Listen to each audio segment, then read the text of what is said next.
What a pleasure to be able to welcome all of you to Beckman Auditorium and the Watson Lectures on such an incredible Southern California February evening. Y'all loving your winter? And I heard that there was a pretty good party happening on the lawn. Some of you got a chance to do some DNA extractions and have other fun with molecular biology techniques. So it's a little jealous to hear that. Yeah, okay. You got me. There was some grad school flashbacks, but in a good way. I love strawberries. I'm Crystal Dilworth. I'm your host. I am a Caltech alum and a science communicator, and it is an honor to be here and be part of this community of curiosity with all of you. I want to make sure that we all extend a special welcome to our junior Watsons. They are students from Pasadena City College, Upward Bound program, and they got a chance to tour the Sternberg lab and, of course, hear about all the fun that we have studying science and engineering here at Caltech. Now, we have fun. We have a lot of fun. And sometimes the most fun that we have is when we are applying ideas and concepts from our areas of deep expertise to other people's fields. That was definitely true for theoretical physicist and Nobel laureate Max Delbruck. In the mid-1940s, he became enamored of this idea of applying qualities of investigation in quantum physics to biology. Delbruck's subsequent work, a lot of which was done here at Caltech, laid the foundation for modern genetics and the talk that you're going to hear tonight. But before Rob Phillips reveals the hidden poetry of the genome, you'll first hear a short introduction from our division chair from biology and biological engineering, and then there'll be a short video so you get to know Rob Phillips a little bit better as a person. Then after his talk is when you'll get a chance to ask your questions. So a QR code will appear on the screen. You can take your phones out and use our online platform to upload questions to be asked on stage. If you like paper and pen, that's also fine. Flag down a friendly usher. They'll have a comment card. You can write your question, and we'll get it uploaded so that it can be asked. All right, well, take your phones out now. Silence them, and your watches and all the other tech that beeps. Note your nearest exit, and please help me welcome to the stage the chair of the Biology and Biological Engineering Division here at Caltech, Paul Sternberg. Thanks, Crystal. Welcome, everybody. It's a great pleasure to be able to introduce my long-term, maybe 25-year colleague, Rob Phillips, who's just a special, straightforward, and interdisciplinary guy. And he, when you have a really good colleague, over the years, you learn to start thinking like them a bit, right? So with Rob, it's the wonder of nature and measurement and estimating quantities. Now, this could be really good if you're trying to confront a new problem. It can also be a bit annoying. So I go down to the beach, and I take my shoes off, and I get in that nice warm sand by the Pacific Ocean, and then I think, what would Rob do? He would try to estimate how many grains of sand I'm standing on, and what's the water, how many diatoms are in the ocean, et cetera. So, but that's kind of the essence of what he does. But the great thing about Rob also is he's an amazing teacher, and he teaches experimental biology and set up this Bio1X course that's been really successful, and teaches the lectures. I think he said, I'm going to teach these students, it's going to be the hardest physics class they ever took. That's biology class, and that was really good. And he's written a couple of very influential textbooks that were unique and broad and also broadly used, and brought great credit on Caltech. And he really embodies what we like here, which is enjoying science and life, and seeing the poetry in nature, and then hopefully, and he's really good at it, expressing that. So, but before we bring him on the stage, we're going to introduce him with a short video that's going to play now, and enjoy the evening.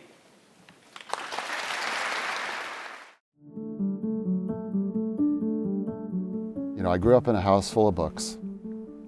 I was always a reader. That really meant something to me in a big way. And I was a surfer, and I just hated going to school with a passion. When I was in 11th grade, I basically just had had enough and left high school. My dad basically said, you have two things. You need to get your degree equivalent, and you need to get into a UC school. So I applied, I got in, but I also didn't go. And the first thing I did was go off on a sailboat. I went 5,000 kilometers and read the whole time. Well, my name is Rob Phillips, and I'm the Fred and Nancy Morris Professor of Biophysics and Biology here at Caltech. And our mission, stated simply, is, if you like, to try to mathematicize our understanding of life. We speak the language of mathematics in the context of life. One of the signature privileges of my life is to work with all of the amazing people here at Caltech. You know, I got here never having even seen a pipette, and I became a gopher in Steve Quake's lab. It was just a great journey of trying to see how the tools of science could be brought to bear on thinking about the living.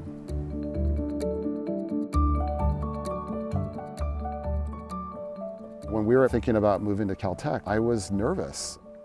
People like Kaizen immediately started showing me where I could go ride my bike, and slowly but surely I discovered the glory of these mountains. It's a magical resource that we have.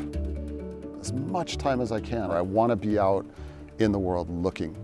The work itself is driven by what I see out in this world. You know, one thing I want to say about Caltech, it is a can-do place. You know, I was able to create a strictly lab-based version of freshman biology. There's an evolution course that Victoria Orphan and I do where we have a trip to the Galapagos. So now this whale course, I was able to take the students to go whale watching. And I truly love this idea of, you know, whales as our partners on this planet. You know, they're a good window onto all sorts of different parts of science. So, for example, the swimming of whales is super fascinating. Their breathing is really interesting. You know, the concentration of myoglobin in their muscles, it's a calculation that I would do in an order of magnitude sense in class, and I'm just excited about the prospects of using whales as a vehicle of wonder. You know, when you go out in the ocean and you see a blue whale, it's just joyous. You see the spout, and then if it's the last breath before a dive, the fluke appears, you hear the water dripping off of the tail, and it drops. If you're looking, you see vortices. The craft is pay attention, you know? At some point I realized it was the physics of everyday things that appealed to me the most. So that feels great. That feels like, yeah, I can understand things about this world. But then when you're faced with like the biggest of questions, I'm still just fundamentally confused. Like, I can't avoid the impression that this is very mysterious.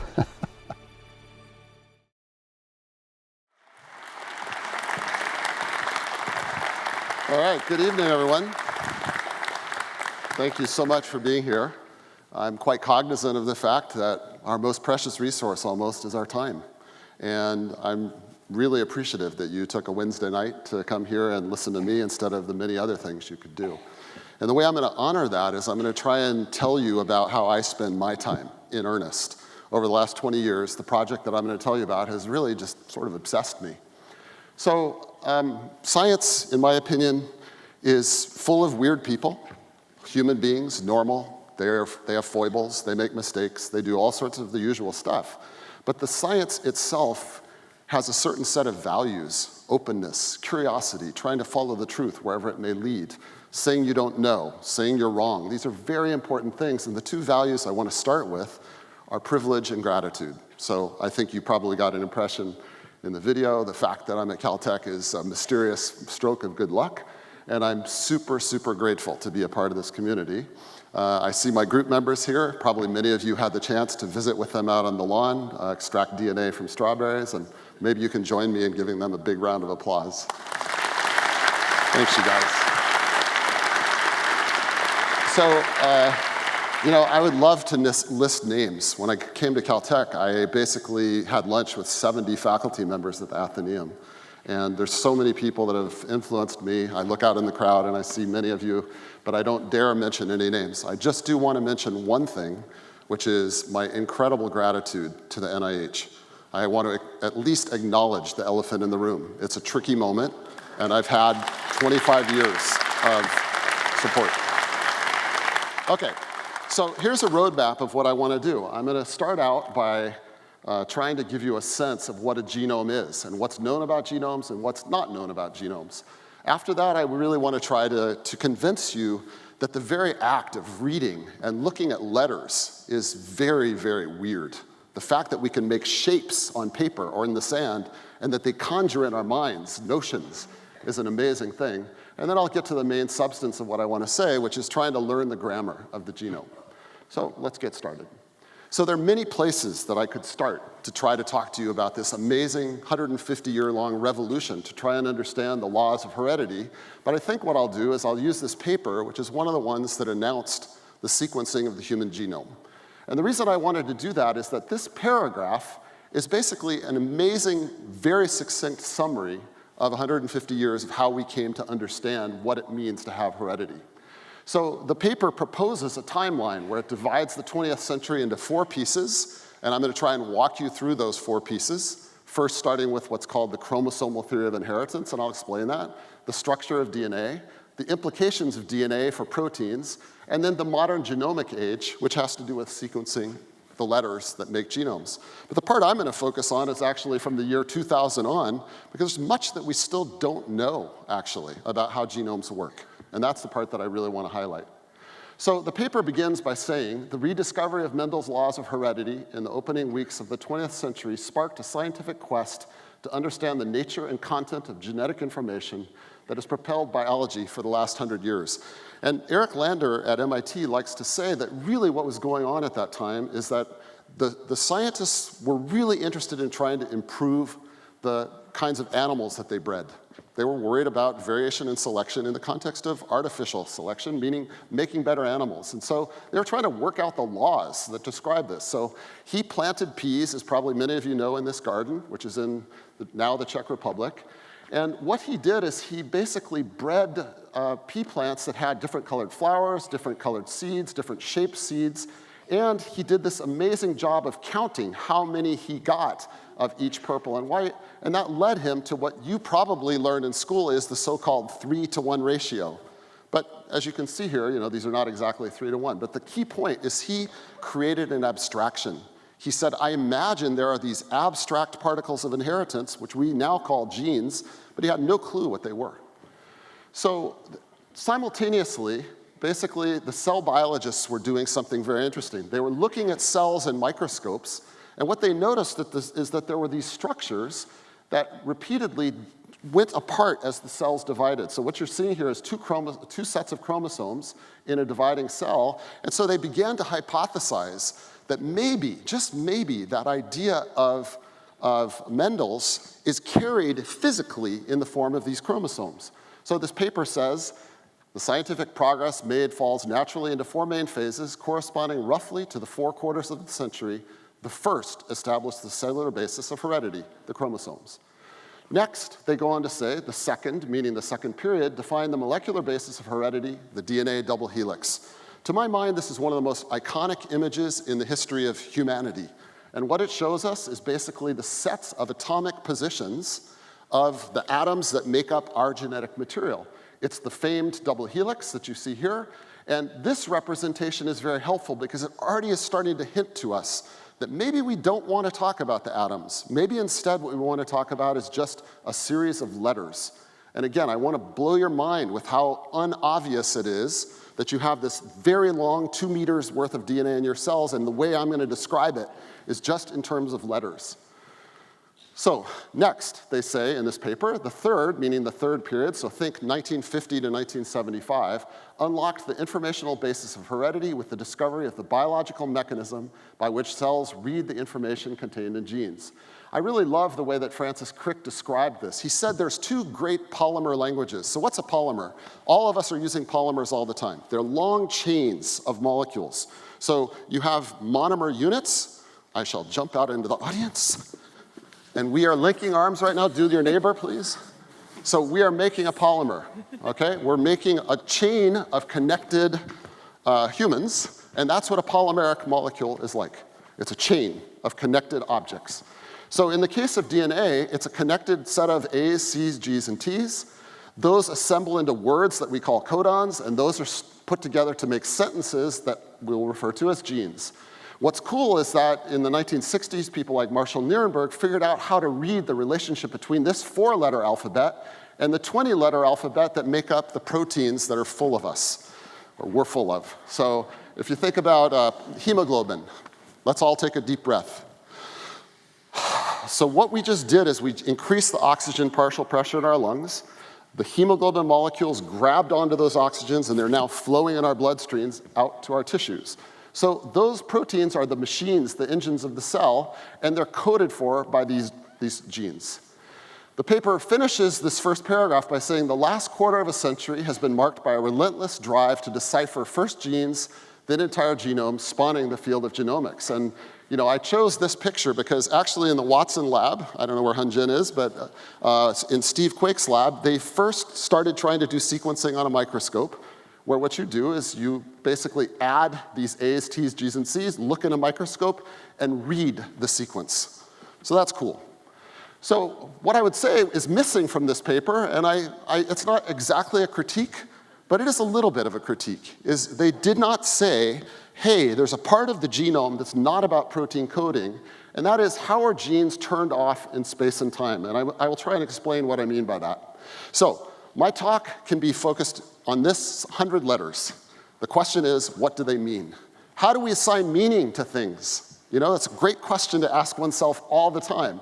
So in this case, how do I assign meaning to this particular collection of letters? When we started working on this problem, we nor anyone else knew the answer to that. What do those letters mean? So why does this matter to me? It matters to me because I've been fascinated by this. Here's the periodic table of elements. You don't need to remember it. There's no test. It's just that's the kind of atoms there are in the world.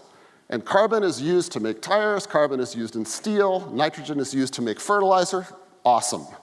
But carbon and nitrogen, when used in other very weird ways, lead to whales, such as the blue whale, which is bigger than the boat that you see there. And so for me, the simple question, which has been posed for millennia, what is life, is why I'm excited about the question that I'm going to spend the rest of the talk talking about. Because in a way, the genetic information is part of the secret. Why this might be interesting to you, perhaps, I don't really buy this. I don't think that we have to motivate our interest in things based on how it affects human health. But it is true that over this, something like, I would say, 8 orders of magnitude in size, ranging from poliovirus to those disgusting tapeworms that are sometimes found in people, all of them have genomes. And whether we like it or not, they have all sorts of tricks of using their genomes in order to confound us health-wise. So the puzzle, and another way of stating the puzzle is this. It's kind of too bad that Crystal asked you to turn off your cell phones, because actually what I would love for you to do right now, but don't do it, I guess, is get your cell phones out, get your camera, put it in selfie mode, and just look. That is the most exotic matter that I know of in the universe. Like, seriously. It's not even a joke. It's totally serious. It's like teaching at Caltech. So when I think I'm being funny, the students don't laugh. When I'm not being funny, the students laugh. Phillips talks much but says little. So anyway, if you look in the mirror, you'll say, yeah, I have blood cells. If I look in my eyes, I have these beautiful photoreceptors. I have white blood cells, muscle cells, skin cells, etc. But that's pretty weird if you think about it, because they all have inside of them the same basic genetic information. So how do they turn out differently? And the answer to that is something that we all experience every time we get on an airplane. So I don't know how many of you notice it, but when you pull away from the gate, what you hear the flight attendant say is arm, doors, and cross-check. What does that actually mean? It means that they are turning off the repressor. There is a switch that says that when the doors are open right now, the slides are not allowed to come out. They are repressed. The slides are repressed.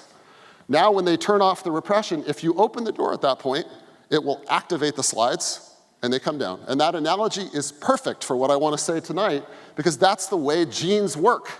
What do I mean by that? There are repressors. There are molecules that bind on the DNA, so I'm going to use this schematic over and over again. This is my cartoon representation of DNA. This sort of tan color is just the generic DNA. This is a binding site for this little molecular Xerox machine, which runs along the DNA and makes a copy. This is the icon that I will use for a repressor. So that's basically like the bouncer standing at the door saying you're not allowed in. And then this is the activator, which binds to these green sites and tells this guy, go ahead, you're good for business. So let's actually watch this in action. So what I'm going to show you is an actual experimental movie taken by Hernan Garcia in his lab. You'll see a bunch of cell nuclei, and the gene that is being produced is a red protein. It's a red fluorescent protein that basically comes from a jellyfish, in a sense. And what happens is, as time proceeds, this green repressor molecule's concentration, meaning there's more and more copies of this green thing around, and what you see, so now let's watch the video, is that as the thing gets more green, the red guys go away.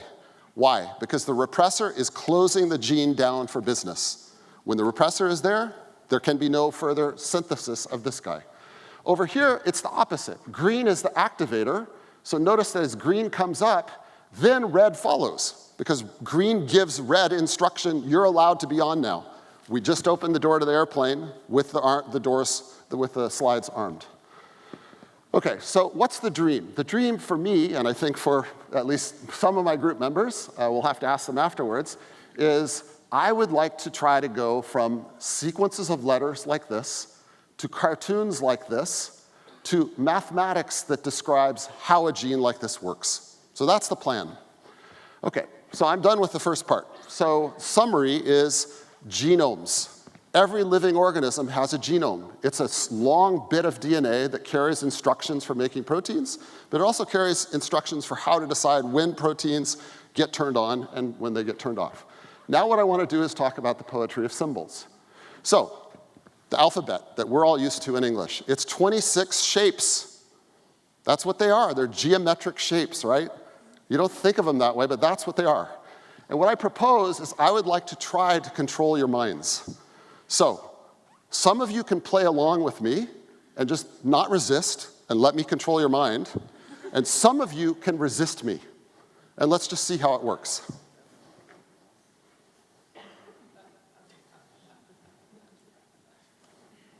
How did it go? So, how weird is that? You know, just a few shapes. These are the same letters that are in the sentence. They're just not arranged in the right way, so they're meaningless. But when I do this, maybe you didn't want to, but the color red popped into your head. What is red? And then there was a whale, and then there was something really stupid, which is a whale with a red balloon, right? Okay, so we have these very special arrangements of letters that are called books, and we look at them and we learn all sorts of things. And here I show you 4 of my favorite examples. So this is book 1, proposition 47 of Euclid's Elements. This is from Newton's Principia when he's telling us how to do integrals. That's Hermie Melville Moby Dick. And this is from Darwin's Transmutation Notebook B, sort of his preface to him figuring out what amounted ultimately to be On the Origin of Species. So we can do the same thing with mathematics. So here again, I'm showing you what is essentially nonsense. I don't think there's anybody that will look at this and say to themselves, yeah, I know what that's all about. I don't even know what it's about, and I made it. But that's what it is. It's exactly the same symbols, and it's some of the most important equations ever written down by human beings. I'm not going to belabor it, but once again, symbols convey abstract, deep meaning. So just to give you an example, this is Euler, and this 7 symbols tells you something super interesting about polyhedra. So V is the number of vertices, minus sign, E is the number of edges, plus sign, faces, number of faces, so for the cube there's 6 of them, and then 2. So that basically they're related in this very interesting way. So I'm going to claim that the most recent addition to the symbol repertoire is the Genomic Encyclopedia, built up of A's, C's, G's, and T's. How many of them? Well, there's roughly 10 to the 13th letters in the Library of Congress, books. And the sequence read archive has roughly 10 to the 17th letters. So it's a huge number of letters in this genomic encyclopedia. It's a library. And I wanted to just convey a little bit of a sense of that to you. So if you look here, I'm showing a schematic of a cell. And this is a human being about my height. And that is how much DNA is in every one of these nuclei. I don't think you're sufficiently impressed by that. So let me just try and explain what I mean. This nucleus is 5 microns in size. Just to put that in perspective, if you have hair, then it has a diameter of like 60 microns. So I'm saying about 1/10 of that is the size of a nucleus. And inside of every one of those nuclei, please specialists don't question me on red blood cells, then there's 2 meters worth of DNA. I don't know, take something that you're used to, like your power cord, put it inside of a backpack, go to the airport, pull it out. Will it be tangled? Yes. 2 meters of DNA inside of a 5 micron nucleus. It's stunning. Just to give you a sense of how many letters, when the gang in my lab, Tom, I see him out here, when he does an experiment in the morning, he might have 5 milliliters, 5 cubic centimeters of bacteria. And in that little thing, there are enough letters to make the whole Library of Congress. You know, there's a lot of information lurking in there. And what I'm going to claim is that there's a certain poetry to this. So what I'm showing you here is the so-called genetic code, and I'm going to try and explain it with a beautiful analogy. So I love this book. I should have recommended on the recommended reading. I'm recommending it to you now. And it has this really fun diagram. So this dude arrives at the donut store, and he orders some donuts. And this guy basically has a scheme in which he used 4 different colors of clothespin in groups of 3. And what he does is he sends them back on the pulley, and then this guy has a translation in his mind, and he knows which particular configuration corresponds to which donut, and he puts the donut on the hook and sends it back. That's actually what happens in a way. So we have groups of 3 A, C's, G's, and T's. That corresponds to the donut, which is the amino acids. But the part that really interests me is actually the parts that we don't understand. So there's much about the genome that we don't understand, and let me try to explain that to you. So the key point for the purpose of what I'm saying here is that if I show you this, or if I show anybody this, even the best, most crafty computational biologist, it's gibberish. We don't know what it means. So here's my approximate truth. For more or less every gene of every organism, we don't know how it's controlled. It's pretty bad. Okay. So here's the scheme. What I want to do now is I want to try and get serious about the way that we're trying to understand all this. And by the way, you just saw all these peeps out on the lawn a little while ago. So what I want to tell you about is a protocol for trying to figure out how the genes in these various organisms are controlled. The first thing we got to do is figure out where do these proteins that control genes bind. And then we have to figure out what are those proteins. And once we do that, we have a network.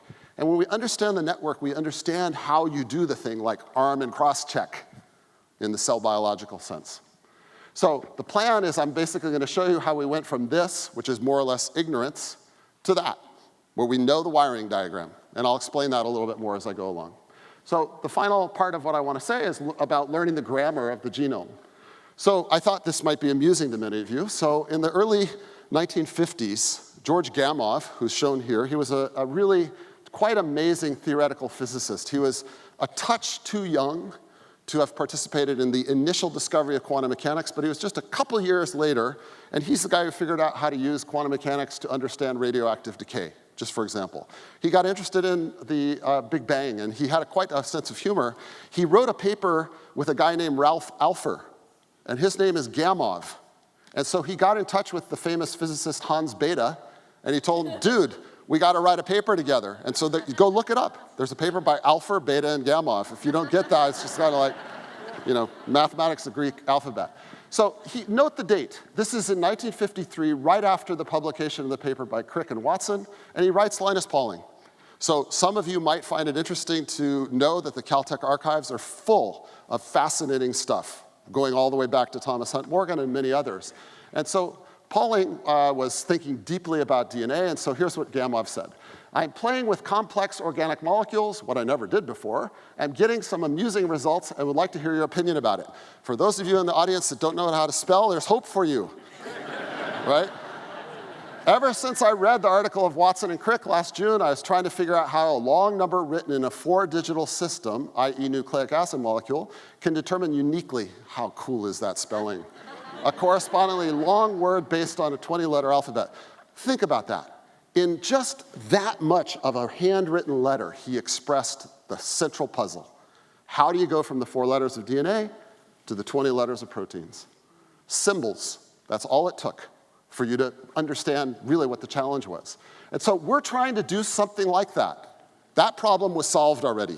We're trying to solve the next problem, which is how do those letters conspire to give rise to the control of when genes are expressed?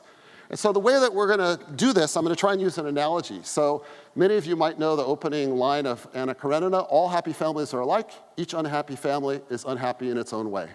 So what I did is I wrote a little code in order to mutagenize, to make mutations in the sentence at the 10% level.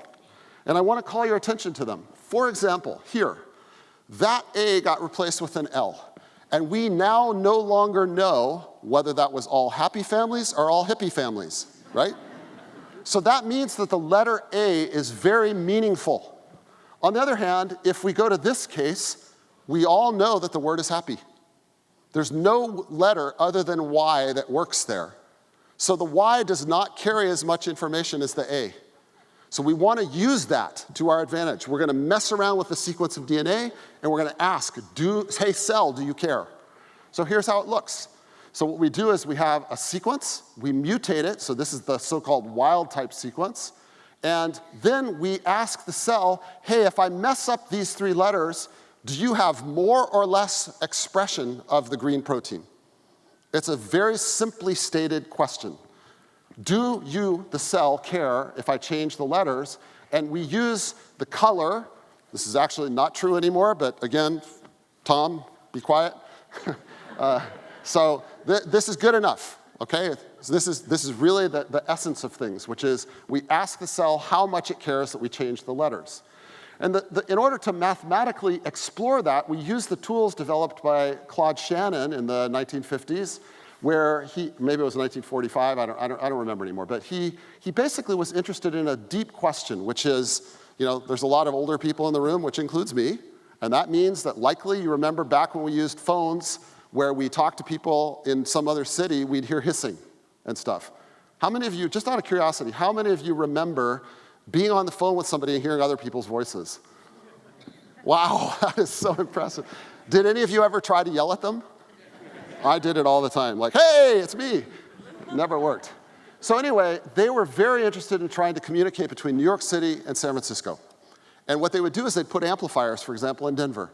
But it actually induced noise. And so the kind of things that Shannon was interested in is what are the limits of how well you can send a signal? Very analogous to how, for example, Carnot, more than a century ago, tried to figure out how well can you build an engine. It was the same kind of question. So Susie Beeler did a really fun thing. So I'm going to read you this paragraph, and then we'll talk about it. There is grandeur in this view of life, with its several powers having been originally breathed into a few forms or into one, and that whilst this planet has gone cycling on according to the fixed law of gravity, from so simple a beginning, endless forms, most beautiful and most wonderful, have been and are being evolved. What's shown here is the frequencies of the different letters. So this is basically a way for you to figure out how to score letters in Scrabble, right? In other words, if you think about Scrabble, E is a lousy letter, Q is a really good letter. Why? Because Q is rare and E is common. And you see that here. But she did something much more interesting, which is she said, if I look at the sentences, for example, if I look at an N, if you know that it's an N and I don't, if I want to guess, let's say we're having a betting game, and I don't know what the previous letter was, but you do, you're going to fleece me, right? Because what I'm going to do is I'm basically going to guess that it's an E or something. But if you happen to know that the previous letter was an N, you're going to be smart about it because you know this table, which tells us the correlation between this letter being something and the next letter being something else. And so what we try to do is when we mess around with the DNA, these peaks tell us, for example, that little tiny peak right there means the cell didn't care. We changed the letter, it didn't care. On the other hand, here, we changed this letter, and it really, really changed the level of gene expression in the cell. So that means that's an important base. So the bottom line is that this is a map, if you like, of the information content of different bases, and these peaks give us a way of making smart guesses about where these proteins bind. So that's the plan. So I've told you about this part, sort of superficially. How do we discover the binding sites? Now I want to tell you about how to identify what binds to those binding sites. And it's really a needle in a haystack problem. So when I say that, this is kind of a weird art exhibit in Paris.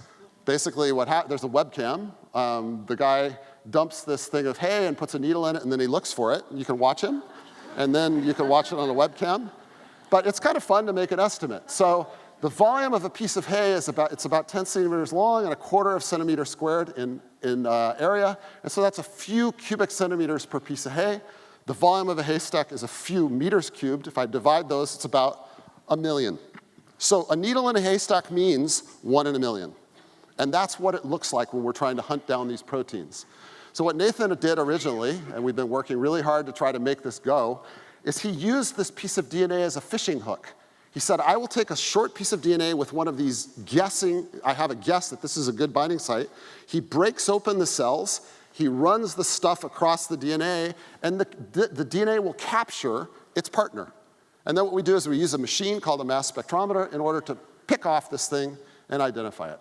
So I'm finally ready to answer the question I started with, which is, what does this sequence mean? There's a whole story about it, which I'm not going to tell you, but this is the particular promoter. That's a fancy word for stretch of DNA that we're interested in. It's for this gene, which is related to purine.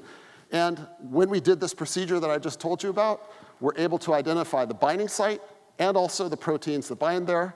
And we've done this a huge number of times at this point. So let me just try to summarize what this is, what the point of this is.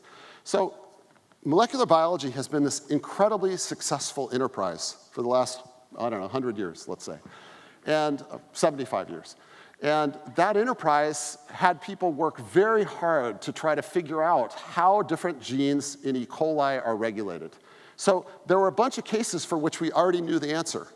So this goes back to what I said at the beginning about values. Like, one of the things I like about science is being able to come at a problem from many different ways and to get the same answer. So this is 60 years of molecular biology. Bill Ireland and Susie Beeler came along, and they basically, for the most part, were able to recover what was already known.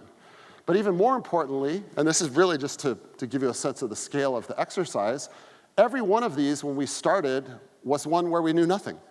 So this is basically a representation of the success of trying to discover the machinery that is arm and cross-check, disarm and cross-check. How do you get the slides to come out when they're supposed to, and how do you get them to not come out when you don't want them to come out?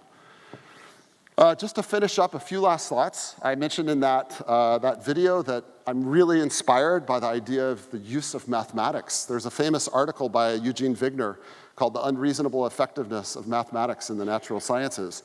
And I think it's really, in some sense, an undeserved privilege that we have, that mathematics works so well to describe everything from radio waves to planetary orbits to quantum mechanics and beyond.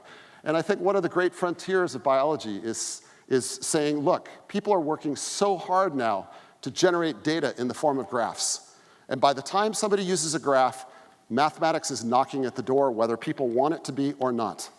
So what I'm showing you here is that we can make predictions about how these genetic circuits that I just showed you work. Don't worry about the equations. Just to say, this is us now transitioning from the world of words to sharpening how we think, literally sharpening our predictions about how these things work. It's a quantitative statement. I think such and such will happen if I tune such and such parameter in a certain way. And again, this is mainly just to give you a feel for it. When we calculate things, we make graphs. We make predictions about how the world works. And then we go make measurements. The measurements don't have there's no free parameters. We just plop the data down. And if we're really having a good day, we can figure out how to take all these experiments and collapse them onto one single curve. Where are you? Hey, Victoria. So Victoria Orphan, you saw her in the video. She's one of my great buddies at Caltech. We do this Galapagos course together. And she has the amazing privilege of going down in the submersible Alvin. And she basically goes to the seafloor, correct me if I say something stupid, and can collect organisms that have never been seen by science before. And we've kind of articulated for ourselves on some time scale before we retire to take a new organism that's never been seen before, to sequence its DNA, to basically solve the problem which I posed for you at the beginning, which is, how are all of these different genes controlled, to work out the mathematics of how they all behave, and to measure their properties. And then on that basis, to try to learn about the physiology and evolution of weird organisms that have strange environments.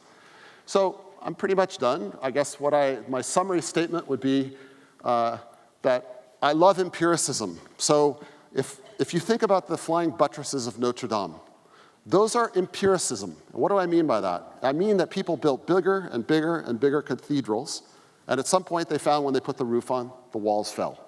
So they empirically figured out, I better do some sort of reinforcement. But that is not the way a 787 is designed. A 787 is designed on the basis of actually knowing tons of stuff about beam theory and about hydrodynamics and so on.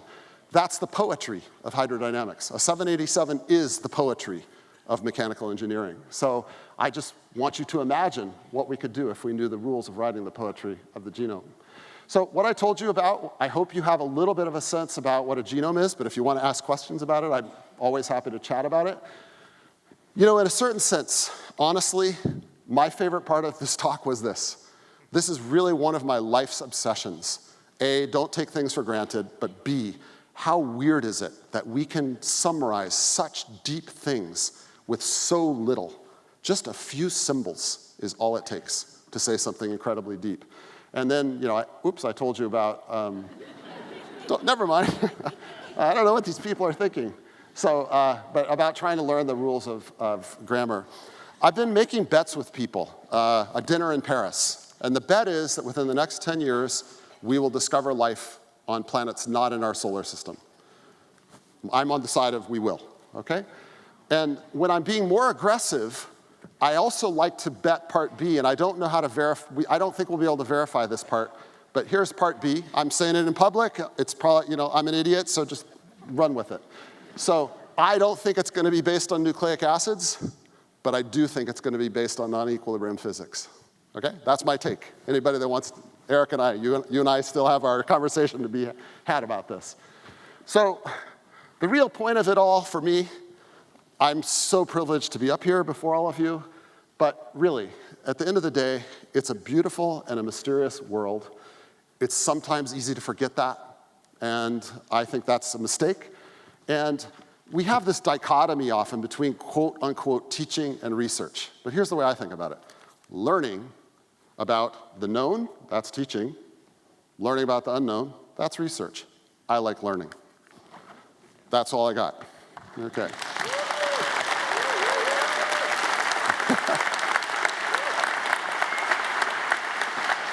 Do I sit down?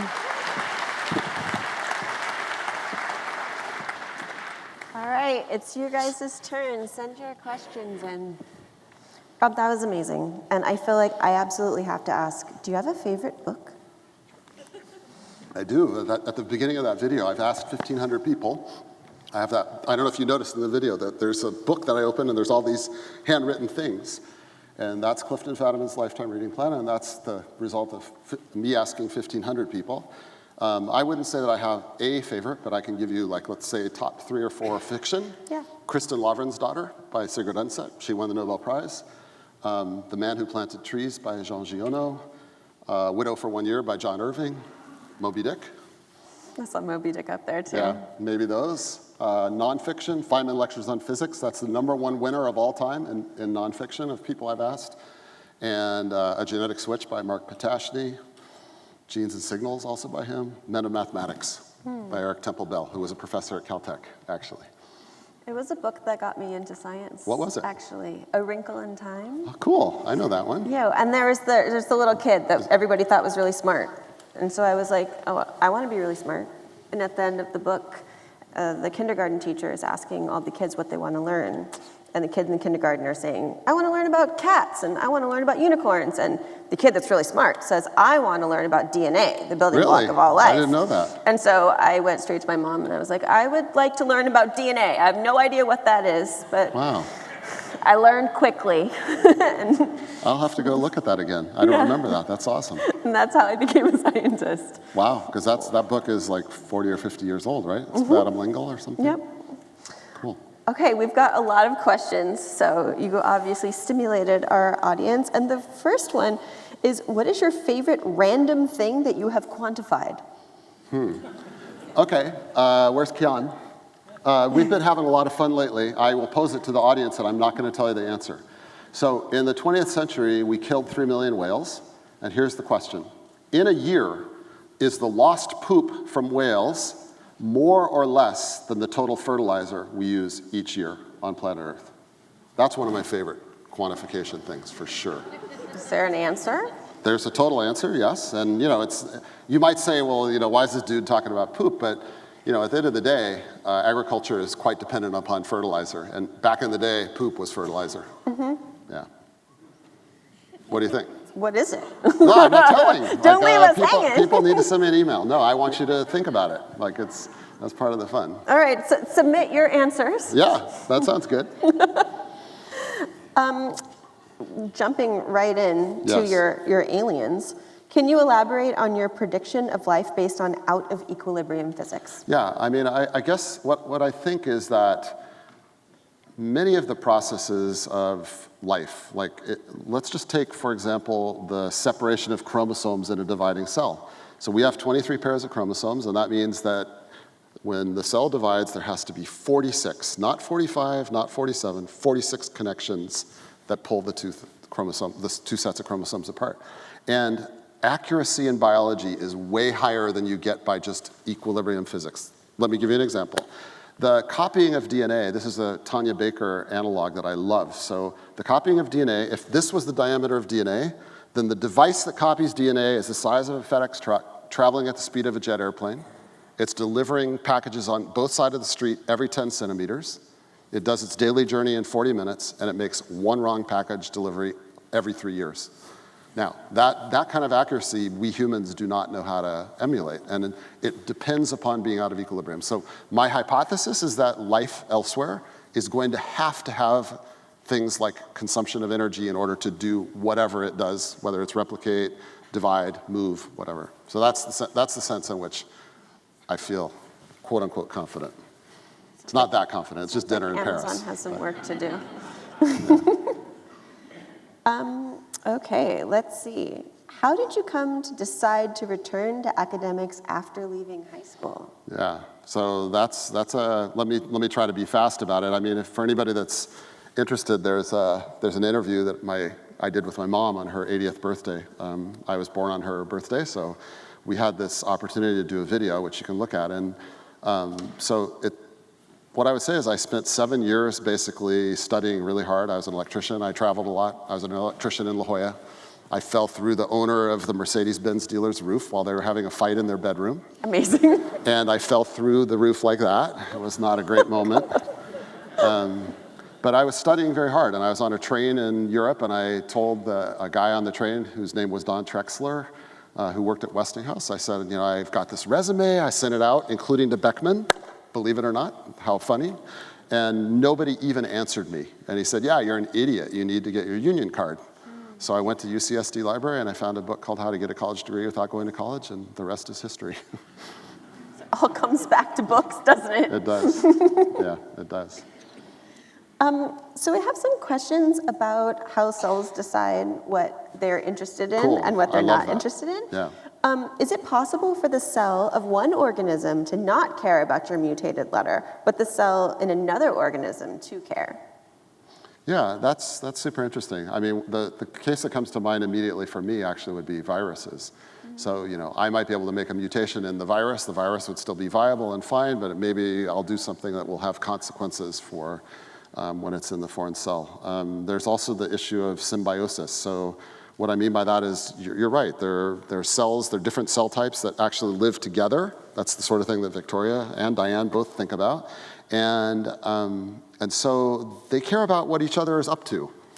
And I love this idea. I mean, it's way out in the future for us, but you can imagine playing this game of doing the Anna Karenina trick on both of them and trying to map out how they actually interact with each other. That's the advanced, that's definitely at the black diamond slope. We'll get there. We're still on the bunny slope. So. Knowing is obviously very important, but what are some of the practical applications for that knowledge? Yeah, I feel a little reluctant to talk about it. One of the books that I recommended to everybody, if you had a look, is by Mukherjee, called The Gene. And in that, he talks about this current state of the art with respect to genetics and diseases, and also with early attempts at things like gene therapy. And all I can say is, there's probably people in this audience that use viruses all the time to put new genes into new organisms. And that's fine, and it's cool, but it lacks a certain element of control in the sense that, you'd like to be able to control in space and time where genes do whatever it is that they do. So, my generic answer to this is that I'm being kind of a hardliner about it, but we really, really don't know how to control all this stuff. Again, there's probably people in the room that don't agree with me, and that's part of what's fun about science. But I would say that's one thing. So, but we can go through the list. There's, things having to do with what do we do? We were just talking yesterday about wastewater, right? And so, we use microbes in wastewater. You can think about the food industry. You can think about health. You can think about bioremediation. You can think about, do you use plastic as a substrate?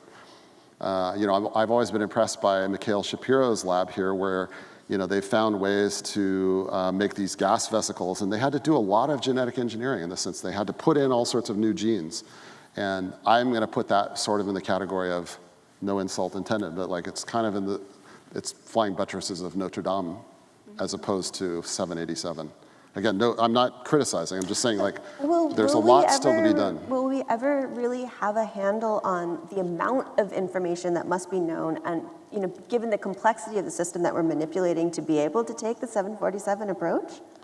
I don't know. I'm just bullish on, I'm bullish on human beings. I just don't, in general, find that statements of what we will not achieve are usually very reliable. Well, I liked the advice, if an old person says it can be done, listen. If they say it can't, don't listen. I think that's good advice. So yeah, I feel very confident that, I don't know, is Doran here? Yeah, Doran's right there. When he came to my office, I'm like, here, your thesis defense, let's be ambitious. Do 5 organisms, the whole thing, the whole genome. So I don't think we're that. What do they do? Yeah, I don't think we're that far away from that. Will it require the help of artificial intelligence? Yeah, I think so. As you and I were discussing beforehand, that to me is a mixed bag. But yeah, I think you can't deny that AI does stuff like wins at Go and many other things. So we are working very hard at trying to do AI and machine learning related things. And yes, I do think it will matter. But again, as you and I talked about before the talk, I'm also super motivated by stories. I think it's important for science to tell stories. And yeah, the kind of stories ChatGPT tells me are often wrong. And so, I'm not that excited about that. I want to tell stories. What do the stories look like in terms of what types of symbols are you using to tell your stories? Yeah, well, so one of them is that, that set of equations that I wrote down. Those, in a way, are the input-output response to physiology. What I think is super amazing about living organisms is they respond to environments. When we eat stuff, there's all sorts of changes in our gene expression profile, and so that's the biological system responding. And so I want to write the mathematics of that, which makes predictions about the input-output behavior in a very serious way. That's what I find appealing. And the story would be, hey, the reason for lactose, or when you use galactose as a carbon source, or you have an osmotic shock, or you're in stationary phase or whatever, the reason it does this is because of these things. I always come back to what am I going to tell the 18-year-olds? Why 18? Because that's freshman biology for haters. So, Paul was right. The bottom line is that to me, it's a sacred duty to go into the lecture hall just right over here with a room full of 18-year-olds who are, they're fresh off the boat, so to speak. They had AP biology. They generally hate biology, a lot of them. And it's my job to try to say, hey, look, it's a pretty amazing world out there. Maybe you should slow down. Hate your teacher, but don't hate biology. And one of the vehicles you use for that transition is whales and wonder. Yeah, whales are good. Yeah, but like I mean, many people have been in classes with me here, and I love the Chen building because I can just point out the window right there. And I have to say, we just lived through these fires, and I just rode my bike up to Mount Wilson yesterday, and I took a few pictures because there's all sorts of grass already. Like the burn area is just like, life is just starting. Yeah. And that's amazing. Like you have to stop for a second and think about it. If you go farther out in the mountains, like to the tunnels on the 2, the burn there was 6 years ago, and now the basically trees are coming back. Every year it's a new thing. And to me, that's enough to build a class around. There's a lot of questions about other sort of popular genomics techniques like CRISPR and how that fits into the work that you presented. Can you elaborate a little bit on how it fits into the greater ecosystem? Yeah, so on one of my slides, I don't think I said the words, and I should have, but what I said at the very beginning was that we largely read and write DNA at will at this point. Read means, we could decide tomorrow to sequence our genomes, and it would cost us, we could both just afford it, So, and then writing DNA, even long ago we were writing DNA, it was very sort of problematic, and that you had to do all these trickeries using restriction enzymes and all that stuff. But now it's much more convenient. So I would just say that the same thing is in play, which is that how we decide what to write. I mean, you're asking the essence of why I chose the title I did.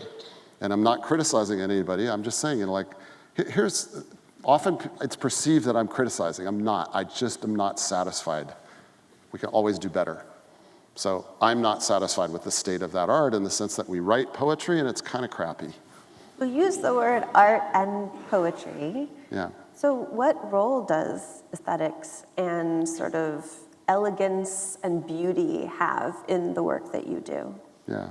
So I mean, I would love to ask everyone in this room their impressions about where aesthetics fits into their sense of what it means to be alive and how they think about their lives. And you'd have to ask the gang here that's in my lab, but I'm speaking for myself, and I've had even stern discussions with people. Like, I'm an attention to detail guy, and part of the reason is because I believe wholeheartedly like that last 1% matters, and that's the difference between true elegance and not. So I really am motivated by elegance in everything, like the right words in the paper, the right figures, the right captions, the right fonts, the right just everything. Did we measure it 5 different ways? That's the goal, that's the aspiration. Yeah, so for me, it's hyper important, but it's not the sort of thing I usually talk about. Right, but I guess what you're saying is in the way that we can sort of teach people how we want them to relate to us through the way that we communicate, you're sort of doing the same with the way that you're communicating your scientific knowledge. You're helping others relate to it in a particular way. And what you were showing with some of your graphs and some of your visuals as well. Yeah, no, that's true. I mean, I just want to look at Victoria over there because we go to the Galapagos with our students, and we sit on this boat, and then we go snorkeling every day, and that's the most real moments for me of quote unquote teaching, and more or less the best, in some ways you could say the best teaching you and I do is when we're shutting up, sitting there in silence, right? We just sit there with the students and look. I don't need to say anything. The world speaks for itself, It's really, really great. So I don't know. I mean, I know I pontificate a lot, but I try to not say, hey, you should do elegant work, you guys. I don't know. You should ask them. They're right there. But it's harder than it sounds. I'm hoping that they just sort of feel that way themselves already. You mentioned that sort of now is the time for physics to turn its eye to biology. Why is now the time? What is special about now? Yeah, so again, like all analogies have their weaknesses, but what I think is that because in some sense, science is so driven by new technologies, and let's use astronomy for a second. So, Galileo invents a telescope, but then in the 1800s, people started to figure out how to do spectroscopy. And Kirchhoff and Bunsen, they were sitting there in Heidelberg, and they saw a fire in Mannheim. They turned their spectrometer, and they saw strontium and barium, and they had this idea. They're like, what if we put one of these on a telescope? we might be able to tell the composition of the stars. And that really, really changed science. And it's right there on Mount Wilson that Hubble used exactly those kind of techniques. So what I would say, in many ways, the reason I left my former life doing conventional physics was because, to my mind, we're living through this amazing revolution. So let me give you two pieces of it.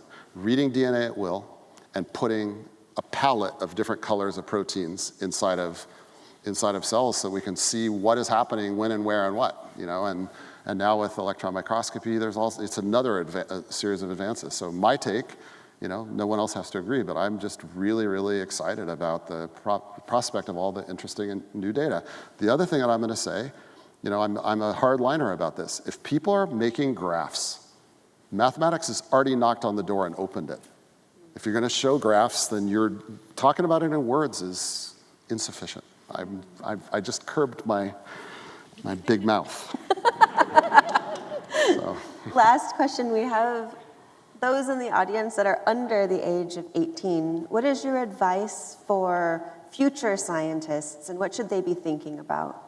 That's great. I mean, it's such a great question. It's really hard because every pressure on them is to perform for the man in some sense. And I don't like giving advice because I don't know what I'm doing, but the bottom line is that it's going to sounds really silly, but it's just like love.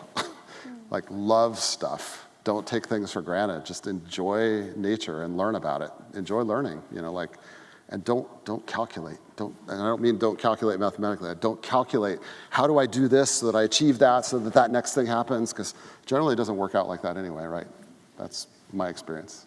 You calculate your plan and it doesn't really go that way. So love the stuff. That's what my thought is. Go out in the world and enjoy the world. We cannot end on a better note, can we? So thank you for sharing your passion and your love and your wonder.